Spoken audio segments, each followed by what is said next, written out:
What's up, everybody? Yamez here with Alway Metal Forge.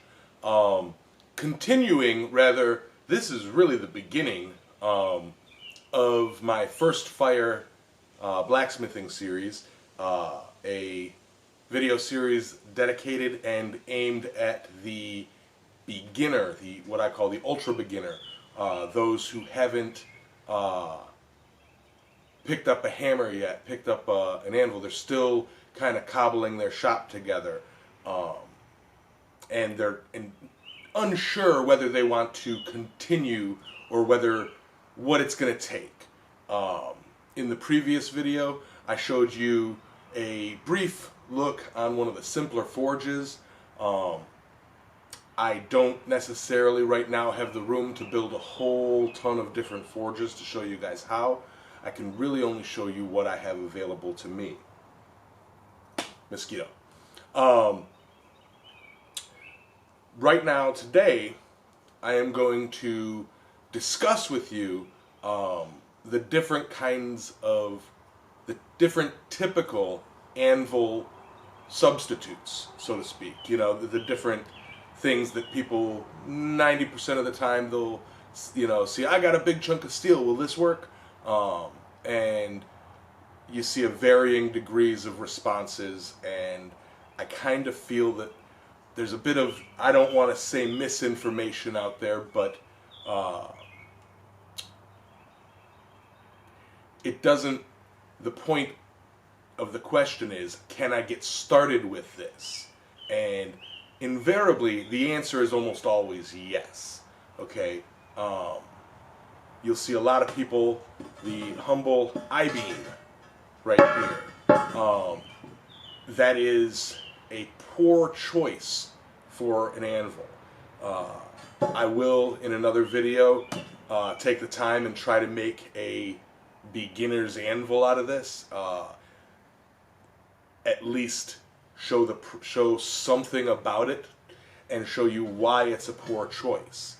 Now, will it move metal? Yes, it will. Is it ideal? Absolutely not. But if it is all you have to work with, and that's it, then there's a way that you can kind of make it work. Alright? Especially, all of this is invariably, I don't even know if I'm using that word right. All of this is extremely easier if you have access to a welder and a grinder. Extremely easy if you have access to an oxyacetylene torch. I'll try to keep in mind those who don't, but bear with me. I will be working with the I-beam and trying to come up with a way to show you guys that while it's not ideal as an anvil, to get your foot in the door, it is something that is plausible. Same thing with rail plates. You see these brought up a lot, where they'll just bolt this to a stack of 2x4s and start hammering down on it. That will work. Again, ideal? No. But the question is, can I use this as an anvil? An anvil is something that you strike hot steel on, okay, using a hammer and anvil. Alright, a London pattern anvil is just that. It's a type of anvil. It is not the ipso facto definition of an anvil. Alright, moving on with that, let me move this out of the way a bit. You have the sledgehammer head. In the previous video, you saw me use that. And what I did with it is I took and cold bent a bit of bar stock, slipped it through, and then slammed that into the ground and kind of buried it halfway into the ground so that I had a usable face. Okay? And it worked extremely well. Beyond that, then you also have finding yourself some scrap steel. Some 1-inch plate from the scrapyard or metal supply, and welding it or bolting it if that's all you have an option for. C-clamps maybe. Remember, to those of you experienced smith, Yes, you wouldn't do this, but an extreme beginner, it is an option to get started. Toss a couple C-clamps on it, toss a couple legs on it, strap it to a log, and just a flat piece of metal makes something great. Once you upgrade, you can always utilize that somewhere else. Everything has a second purpose. I found this random little bit of metal, okay, and I polished the top, and it works as a tiny little anvil, okay. You seat that properly onto a log, and you have something that you can move metal with, okay. Railroad track, always up for discussion in the groups. You can use it standing upright. You can use it with the rail side down and striking the plate. You can use it plate side down, striking the rail. Ideally, if you have a piece of rail, you have limitless possibilities with what you can do with it. You could use it just one of all those ways, or all three of those ways. If you can set up a way to make it maneuverable, when you want the extra mass, you can stand it upright and just hit the small face. When you're, working on a larger project, you can flip it around. It has a lot of different radiuses for you to work with. A lot of things you can do on it, and a lot of resources out there for how to work with them. I will be cutting a chunk off of this and showing you different ways to do that. Now, obviously, the big dream, the big goal is to get a London pattern anvil. And if you'll bear with me a moment, I didn't have room to set this in the shop.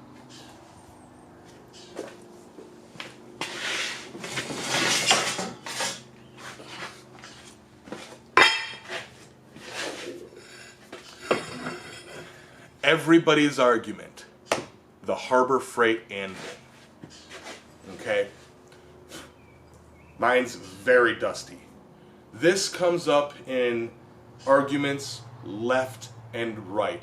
Every single day you see people praising or hating on this object.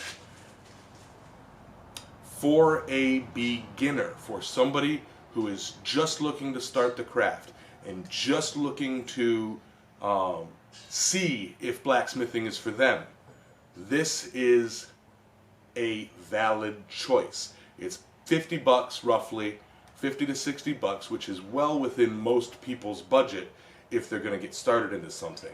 Sure, you as somebody who's been doing this a while says, go to the scrapyard and get this.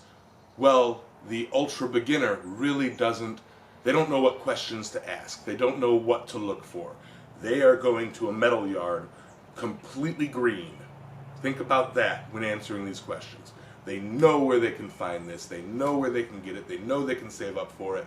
And you guys that are doing that, it will work. There are several examples of smiths, even here on YouTube, using a Harbor Freight anvil for some pretty advanced stuff. Okay, so I will also strap this down and give this a good college try test drive. So you have that. I didn't drag it over here because it is being used as a sort of a table right now, but I have my Bakos, my big chunk of steel. It is a 200-pound rectangle kind of cuboid shape of steel. It is 3 2-inch plates welded together and ground smooth, and that served me wonderfully. I picked it up at a scrapyard for about $100. That was after this and some rail. I saw that, snatched it, and the rest is history. So, bottom line is, you have options. These are the metal options. Then you have all the questions that we'll go over in another video, discussing things like, can I use a cinder block? Can I use concrete? Can I use a rock, granite, marble, this, that, the other thing? My thing is if you can get all of that, you can get the metal. You're getting into a trade with metal. Start making some contacts, asking questions locally, seeing what you can source. But just for kicks, I may do a video. I have a chunk of concrete that I cut out from somewhere. I may toss that up on a stump and try using that. I may show you guys what happens when you use bricks or cinder block, you know, just to kind of visually answer questions. Okay? Now, the reason I'm doing a video talking about all these different types and options is because I want to get all of that out of the way so that I don't have to explain each one and then do a sample of each one. I will do a video of one or two at a time and showing you guys the difference. Okay, showing you guys what all can be done and what its limitations may be. I'm not going to go hog wild on it. I'm probably just going to do, you know, a few S-hooks on each one, something like that. Kind of slam the hammer down hard on it, see what happens, you know, while forging. And yeah, not every anvil is intended to be wailed on because, you know, yeah, beginning 90% of your projects are going to be tiny little things, keychains, S-hooks, J-hooks, you know, things like that. And we'll get to all of that. I'm getting buried by metal over here. Anyway, if you guys enjoyed this and listening to me blather on about different anvils, let me know what you guys think in the comments. If you guys are interested in any, you know, specific piece of metal that I may be able to look into acquiring and using and showing off, let me know in the comments. I really hope that this series sheds a bit of light and kind of helps inspire some of those beginners, those ultra beginners that, you know, are constantly getting told, no, you can't use that, use this. You know, if you have this available, you can do it. You can do it. It's just a matter of trying and accepting that there is a better option, but you want to start somewhere. Every journey starts with a single step. So, hearts and health, everybody. Really hope you guys enjoy this series, and I think that I'm going to have a lot of fun trying it and playing with it. Anyway, I've rambled on long enough. I'm going to let you guys get back onto your day or night or what have you. Peace, hearts and health. Have a nice night.